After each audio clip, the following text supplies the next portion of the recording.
Quick pause in your regularly scheduled program. I just wanted to quickly announce that I will be hosting another exclusive group lesson at this date and time right here. Now, if you don't know how the lessons work, every participant gets their own 10-minute exclusive block to talk one-on-one with me, where I can answer any questions they have card magic mentalism related. I can critique your sleights and effects, help you with effects, or any other questions you might have. Not only that, you get to watch the entire lesson and learn from all the different questions and subtleties and effects that I might go over while answering everyone else's questions. And to top it all off, at the end of every lesson there is a bonus 20-30 minute jam session where you jam with myself and all the other attendees. You get more opportunities to ask questions, and sometimes you even get some incredible bonus effects that I teach that I haven't taught anywhere else. Now, if you are interested in the next group lesson, make sure to go sign up at the link in the description. There are only 10 spots available, so spots will fill up quickly, so make sure you jump on it, and I look forward to seeing all of you in the next lesson.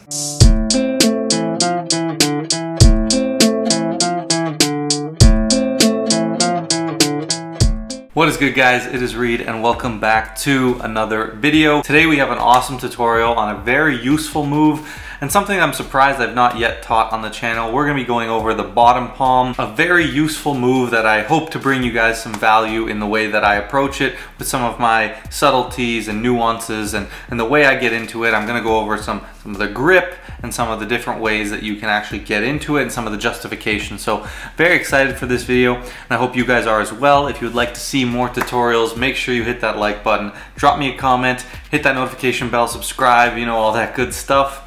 And as always, if you'd like to check out private lessons, you can at the link below.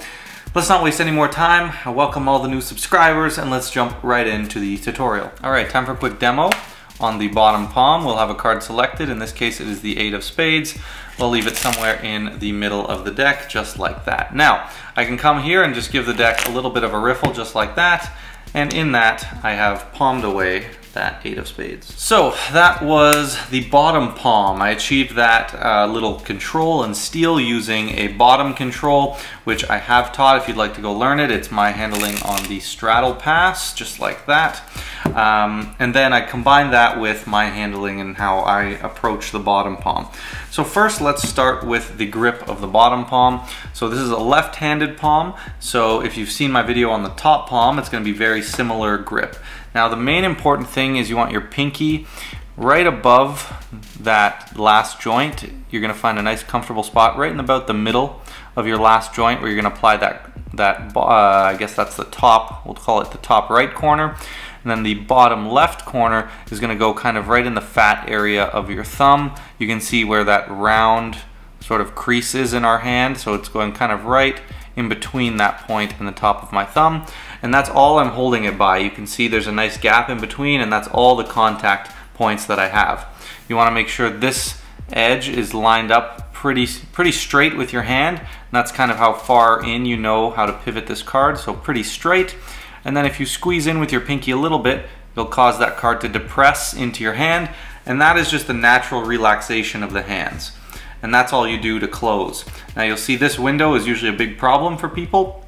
So all you do is don't move the pinky up, because that's what makes the hand look unnatural. If I bring the pinky up to those fingers, like so, it makes the hand look a little weird. What I would recommend instead is bringing the fingers down over that, and then you just casually rest, and it looks much more natural. You want to rest with kind of the fingers together, and the typical like good ways to rest with the palm are either like hands on the table like this, or hands down by your side if you're standing. So again, that's kind of the idea of where you're aiming for the grip. So this is something that you should just practice getting comfortable with, holding a card in that position. I'll give you one good look at it, and just being comfortable handling, talking. You see I can kind of do something like this and just make it seem very natural. Some people, when they do a bottom palm, they'll try to just come and palm the card off the bottom of the deck, which works, but now look how it looks from the front, right? If I'm holding the deck in a normal, let's say overhand bill grip, the deck is going to be parallel to the person in front of me, right? It's going to be pointing straight on. So now this looks very awkward, right? You don't hold the deck like this, right? You hold it from the side. So it's very awkward to do this and then pivot the hand, right? That's a big motion, draws attention, and it just looks awkward to put the hand in this way and then turn it. It kind of screams something is going on. So how you solve that is you push the card over, so now the hand doesn't have to pivot like this. It can just come in naturally underneath and grip instead of having to do this big turning swivel action to peel the card off. So how do you get the card like that? Well, it would be something that would happen in the offbeat. Typically, I like to do this before I go into a palm, so I'll casually bring my hands together and push the card over, and then continue to talk a little bit until I bring the hands again together and get the palm. Okay, so how that works is I'm just coming and I'm lightly applying pressure, and I'm kicking this card over until this corner up here, the non-pip corner, lines up with my ring finger, right, when my deck is in biddle grip. And that's a good point to where this card won't stick out this way, and it's a good point where the hand can come in very naturally and grip that card without having to pivot like that. So you just push over until this corner lines up with the ring finger. Now you have all the cover of this hand covering that card, and you can hold this for as long as you need. So you start in biddle grip, you casually bring your hands together, and I wouldn't do this, I wouldn't go like this. Right? Don't make a big motion. Don't just come here and look like you're doing something. Just casually bring the hands together. I like to kind of, like I'm gonna grip the deck like this, right? I place my thumb on top, the hands come here, and then that small motion happens. I don't just come in, do the motion, and leave. I come in, I'll wait for a second, then I'll do the motion, wait another second or two, and then come away. Just in the casual act of talking, right? So it doesn't draw attention to that move, yet the card's in position, and I can hold it here for as long as I need. What I then tend to do is only execute the palm at the very last moment, right? Just before I need to palm away that card. Maybe I'm about to hand the deck out for a shuffle. I don't want to have this hand, you know, dirty with the card in it for longer than I need to. So let's say it's time to hand it out for a shuffle. I'll then bring the hands together, and I'm just putting the pinky right on that corner. That's how I know where to put this hand. The pinky goes straight to that corner, and I should be able, if I drop the card now with the pinky in that corner, it's basically in the perfect position. I just need to close my hand and it's gripped. So if you follow this, you push this corner over to here, and then when the hand comes underneath, the pinky goes straight to that corner, right? Pinky goes straight there. Now I can literally just drop the card and it'll land in palm.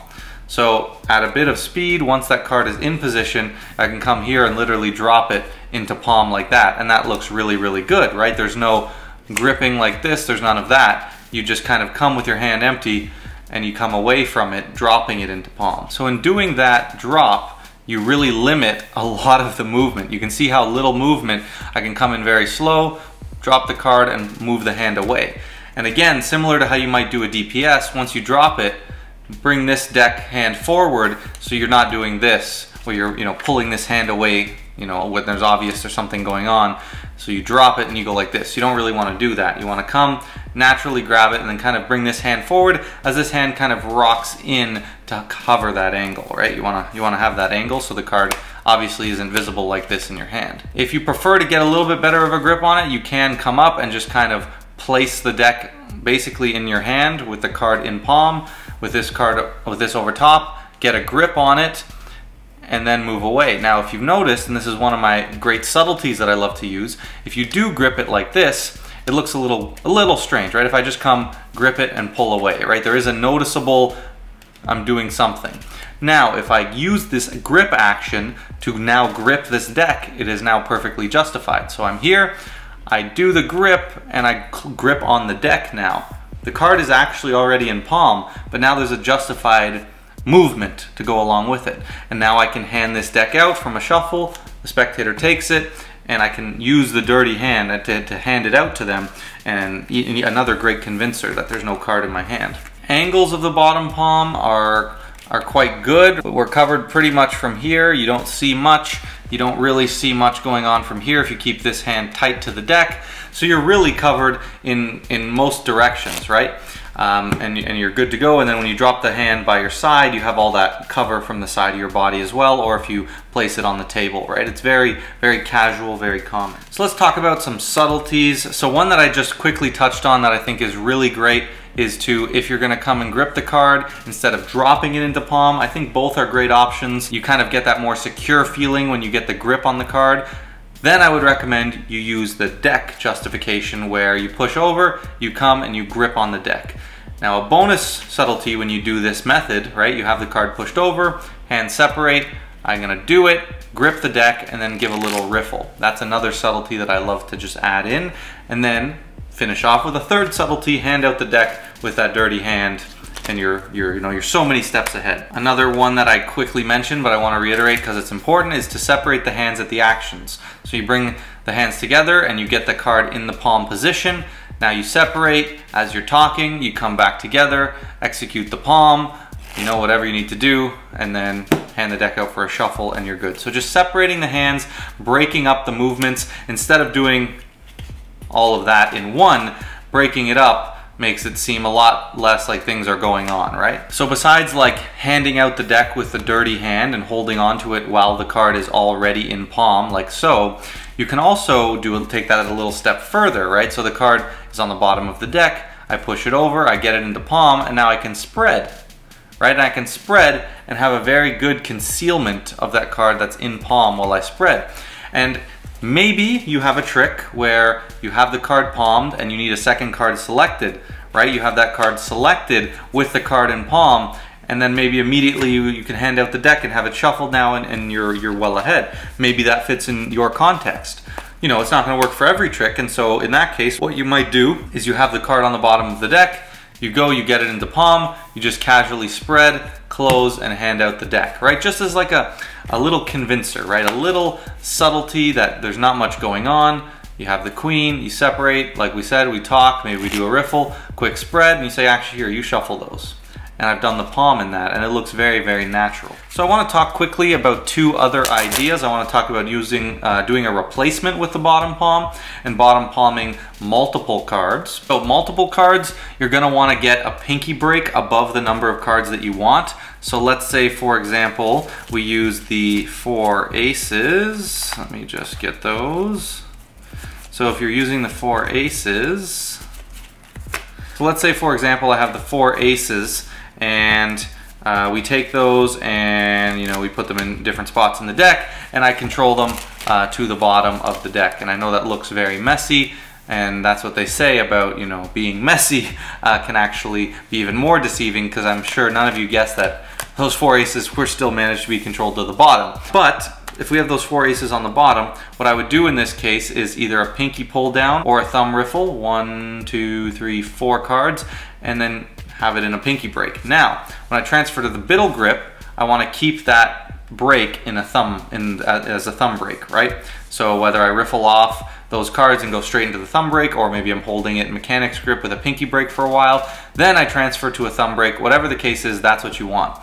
Now when you come in to do the pivot, you're going to grab the deck with the pinky here, or sorry, the packet at the break, and use that to pivot it into position. So everything's the exact same. Now when you just come in, you want to make sure you're grabbing at the break so you have all the cards come with you, and you can do it very casually in a similar manner and have those cards ready in position. The tricky thing here is, keeping all the cards together in a nice packet and making sure that everything is where you want it to be, right? You have all of the cards come along for the ride when you pivot them out. So it will take a bit of practice. It is a little bit knacky, but what I would recommend is just bring the hand a little bit lower. So instead of trying to do it all up here, I bring the hand down, and then it's easy to kind of grip with a couple of fingers that break and pivot it out, right? Just as a packet. So I come together, like I said, we pause, I do the pivot, I pause again, and now I'm in position. Then the palm is exactly the same. I come together, I can drop them if I want, do a riffle, do a spread, whatever the case is.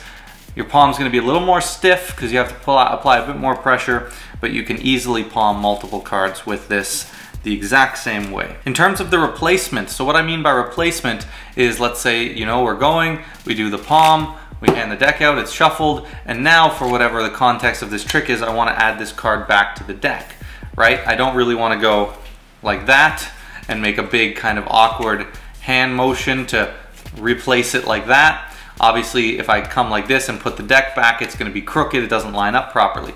So you're kind of going to execute what I call like climbing the stairs. So you bring the pinky to the bottom edge of the card and you slide it.